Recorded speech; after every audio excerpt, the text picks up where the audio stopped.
ಇನ್ಸ್ಟಾಗ್ರಾಮ್ನಲ್ಲಿ ಒಂದು ರೀಲ್ಸ್ಗಳು ನೋಡ್ತಾ ಇದೆ. ಅಲ್ಲಿ ಕೇರಳದಲ್ಲಿ ವೈರಲ್ ಆಗಿರುವಂಥ ಒಂದು ರೀಲ್ಸ್ ಬಂತು, ಬಾಡಿ ಬಿಲ್ಡಿಂಗ್ ಸಂಬಂಧಪಟ್ಟಿದ್ದು.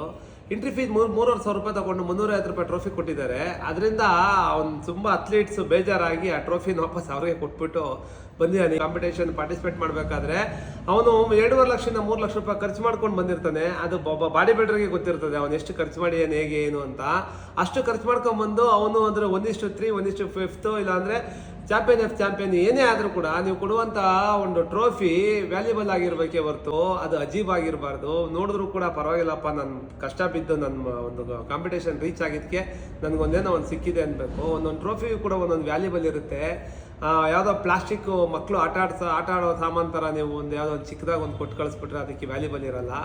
ಎಂಟ್ರಿ ಫೀಸ್ನ ಆದಷ್ಟು ಕಮ್ಮಿ ಮಾಡೋದ್ರಿಂದ ಬಾಡಿ ಬಿಲ್ಡರ್ಗೆ ತುಂಬ ಹೆಲ್ಪ್ ಆಗುತ್ತೆ. ಯಾಕಂದರೆ ಕಾಂಪಿಟೇಷನ್ ಮಾಡಬೇಕಂದ್ರೆ ಅಷ್ಟೊಂದು ಈಜಿ ಇದಲ್ಲ. ಯಾರೇ ಆರ್ಗನೈಸ್ ಮಾಡಿರ್ರಿ ಎಲ್ಲರಿಗೂ ಗೊತ್ತಿರೋವಂಥ ವಿಚಾರನೇ. ಒಂದು ಬಾಡಿ ಬಿಲ್ಡರು ಸ್ಟೇಜ್ವರೆಗೂ ಬರಬೇಕಾದ್ರೆ ಎಷ್ಟು ಸ್ಟ್ರಗಲ್ ಮಾಡಿ ಬಂದಿರ್ತಾನೆ ಅಂತ. ಅವನಿಗೆ ಮೇಯ್ನ್ ಬೇಕಾಗಿರೋದೇನು ಗೊತ್ತಾ? Money power.